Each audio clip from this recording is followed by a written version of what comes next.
I labeled this first five America at an election crisis point, and I want to just make this overarching point in the first five today. No one honest in America who is paying attention, who has any knowledge of the facts, no one can be claiming that there was no massive election fraud in this election. No one can be claiming that. They either are ignorant or they are complicit. If they are telling Americans this is a grossly exaggerated thing, there's no big election fraud in 2020, they are either ignorant and they don't have any idea what evidence has been compiled, or they are complicit and benefiting, or maybe they're just fearful.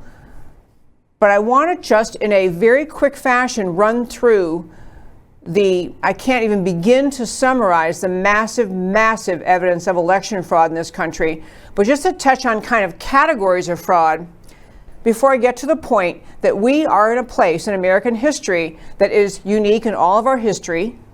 There is no precedent for how America should handle this crisis. There is no historical example we can go to. There is no historical precedent. There has never been this level of massive election fraud in a presidential election, which is attempting, and through the Democrat media mob, attempting to impose on America the answer that the radical left wants, which is, oh, Biden won, everybody knows this, and, therefore Trump should concede. No one's either, if anyone's saying that to you, they are either ignorant because they are willfully ignorant and won't read and find out what's happening, or they just don't want to know, or they do know, they just don't want to deal with it. But no one honest and informed in this country could possibly claim that this was a fair election. I'm going to tell you just a few latest things. There's a great summary, by the way. It's up on our website, americacanwetalk.org. On the homepage under shows, drop down list of links. A great summary by a guy named Paul Craig Roberts, who is with the Institute for Political Economy. He runs through a great summary of the many reasons. He is both examples of the massive election fraud and also not just examples of the conduct of fraud, but the facts that any reasonable person looking at them would conclude Joe Biden did not get 80 million votes. Joe Biden did not win. This is a farce. But I'm going to start with those first because they're kind of fun. I forgot to mention earlier in the week, there was a Thanksgiving Day online, so you could be safely at home with your, mask and goggles on if you wanted. But there was an online Thanksgiving message to America by Joe Biden, he who would be president. You want to guess how many people tuned in to listen? This is Thanksgiving Day. You're not at work. You're in a tumultuous election cycle. Your guy, Biden, is on television or on screen. You can tune in and watch. Guess how many Americans out of the alleged 80 million who voted for him, which did not happen, watched his presentation on Thanksgiving Day, his little remarks on Thanksgiving Day? 1,000. 1,000. That's it. 1,000 people in all of America could even be bothered listening to what Joe Biden had to say that day. I think that just says a lot, at an important holiday, a national election. Anyway, here we go. Joe Biden's Twitter account has 20 million followers, 20 million. Trump's Twitter account has 88 million followers, 7.78 million. 20 million Twitter followers for Biden, 88 million for Trump. Biden's Facebook account has 7.78 million followers. Trump's Facebook has 34 million, 0.72.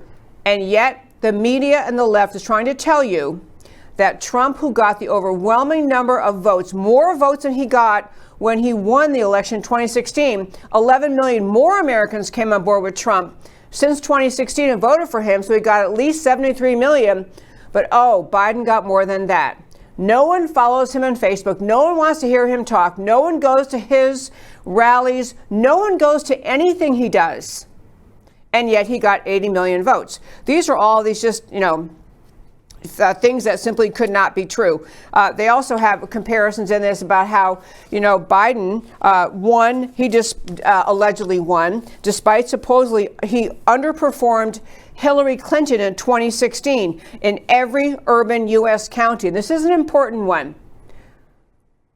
Hillary Clinton, who also did not win, but Hillary Clinton in 2016 got more votes than Joe Biden did in every single urban center of America, except the 4 that are now in radical dispute, the 4 that are the center, the core of the radical election fraud in this country, those 4 being Detroit, Milwaukee, Atlanta, and Philadelphia. Detroit, Milwaukee, Atlanta, and Philadelphia. These are the hub cities, the 4 of them, the massive election fraud. And Biden supposedly, won the election, but it was only in those 4 cities that he got this just massive number of votes.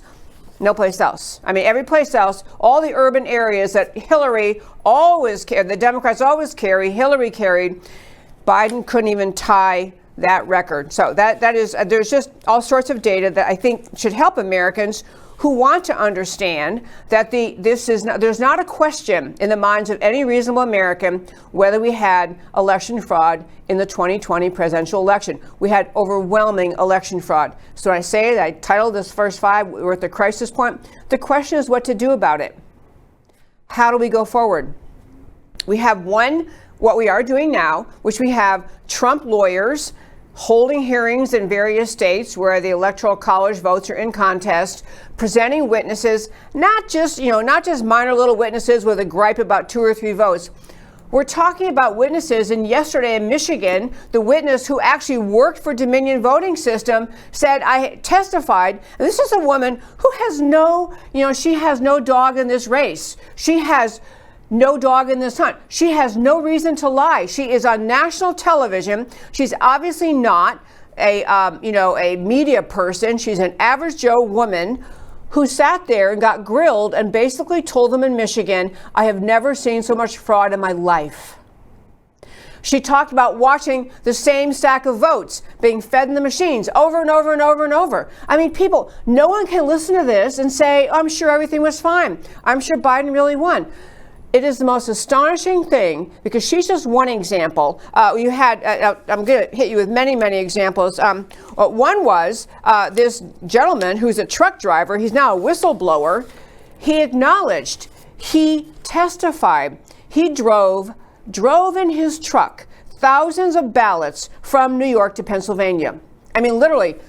Realized later, realized en route was happening. He's got boxes full of filled out ballots. He's driving over state lines to deliver to some other secretive place where his trailer disappears while it's there parked, and they take everything out of it.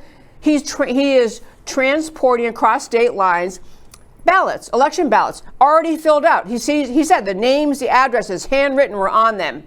There's no reason for this to occur. There's no reason in an honest election for this to occur. This guy, he testified he drove thousands of ballots from Bethpage, New York to Lancaster, Pennsylvania, 2 weeks before Election Day. We're talking about early ballots being transported for use. And this is one of the lawsuits filed by the Amistad Project, part of the Thomas More Society. The guy's name is Phil Klein. No, I'm sorry, that was the former Attorney General. The truck driver testifying tells exactly what happened, that he did this because he was told to do it. Jesse Morgan is his name. He tells this story at a press conference. I mean, we are overwhelmed in this country with proof of election fraud. But it gets me to my first 5 and point I want to get to, what we're going to talk about today. Is what do you do about it? Are we as a people willing to say, you know what? Seems like the Democrats cheated. They stole the presidential election. But, the best plan is probably just to let it go. Because this seems to be what the answer is that many both Democrat and Republican members of the legislatures, of the state legislatures in the states in contest, this seems to be what they're saying. They're hearing this testimony and they're marching forward, and the governor's marching forward to certify the election results, to get it shipped off so that they can participate in the Electoral College on December 14th. This seems to be what the answer is. Yeah, massive fraud. We can all see it. The evidence is overwhelming. These people have no reason to lie. These people are putting themselves under penalty of perjury on national television, and they're telling their stories. No reason they should be doing this except for what they're telling you is the truth. And yet you have the legislators in these states that where it makes all the difference in the world willing to say, wow, that doesn't sound too good. Okay, let's vote to certify. That's what you see happening. You see people in this country unwilling to stand up and fight against a fraudulent election. By the people, I mean the elected officials. Same in Washington. Same for a lot of the alleged luminaries of the Republican Party, although I don't consider them luminaries, but people of prestige in the Republican Party starting to say, well, you know, maybe Trump really lost. Maybe we should give in here. People, I'm going to talk in the next segment about why this election matters so much. But if this were an election, if we were looking at an election right now between Joe Q. Milquetoast, the incumbent Republican, and John Q. Milquetoast, the challenger Democrat candidate, and they were both spineless, wussy, meaningless candidates who didn't have an agenda, who didn't have any particular reason that you should like either one of them, even if they were pretty similar. If you had, you know, John and Joe Q. Milquetoast, the two candidates who pretty much were the same on every issue, you should still fight to the death to stop fraudulent elections. The reason to fight is not just because of how different the Trump agenda is from the Biden agenda, although that is massive too, and we'll get to that in a moment. The reason to fight is because we have in this country massive proof of election fraud and a ruling elite class that is willing to let it go. That's the reason to fight.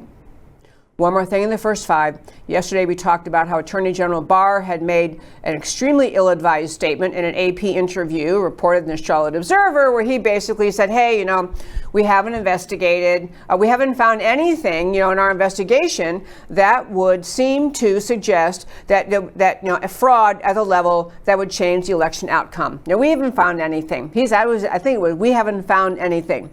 Fortunately, Rudy Giuliani and Jenna Ellis, the two lawyers for President Trump, almost immediately put out a statement basically saying that's because you haven't looked. That's because you haven't done the investigation. That's because you won't look at the evidence. This is why you haven't come across this. Now, Barr got so much criticism for that statement that he had someone later in the day put out an announcement that, hey, you know, actually, we didn't really say that our fraud probe is over. We were just saying so far we haven't found anything.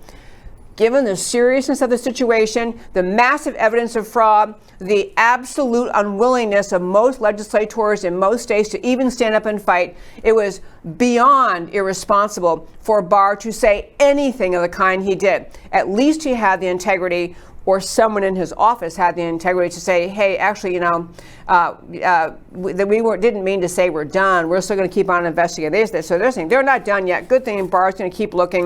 We're going to talk a little later in the show about this special counsel appointment that Barr made. I don't want to get off my first five today, but I want to wrap up and say there are a few legislators who are beginning to say, you know, maybe we got to do something more about this than just surrender.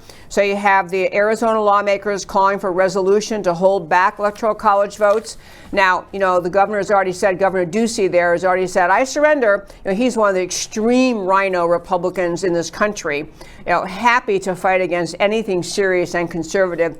He has gone ahead and in Arizona certified their vote. Legislators trying to say, wait, don't do this. Same thing in Pennsylvania. They're actually saying, some of the lawmakers in Pennsylvania are saying they see it as a constitutional crisis over election certification. This one IT contractor I mentioned who worked with Dominion, she witnessed what she says is complete fraud. She described story after story after story of election fraud. So we have a lot of amazing proof over election fraud. And I'll wrap up the first five and come back to this at the end of the show. The question is, what do you do in America when the masses paying attention can see there was overwhelming election fraud, can figure out that President Trump won this election in a landslide, and the Democrats had a whole host, every conceivable avenue available to cheat this election, had it all lined up, had America lined up thinking we had to have massive mail-in ballots because of the fake COVID crisis, using those massive mail-in ballots late at night on election night, allowing them to be flooding the election centers in the key cities and flipping what was an obvious victory for President Trump in these states And all of a sudden, you go to bed, Trump's winning, you wake up, wow, who knew? All these mail-in ballots came in, and it turns out Joe Biden won, who knew? The Democrats had every avenue of cheating available, lined up ahead of time. They believe the American people are just going to take it. They think we're going to sit back and take it and say, well, dang, we didn't catch them soon enough. Guess we have to concede. And folks, I don't think so. I do not think the American people are going to concede. I think there's going to be a fight. We're going to talk in the next segment about how exactly we engage in that fight. But that, my very fine friends, is today's First Five.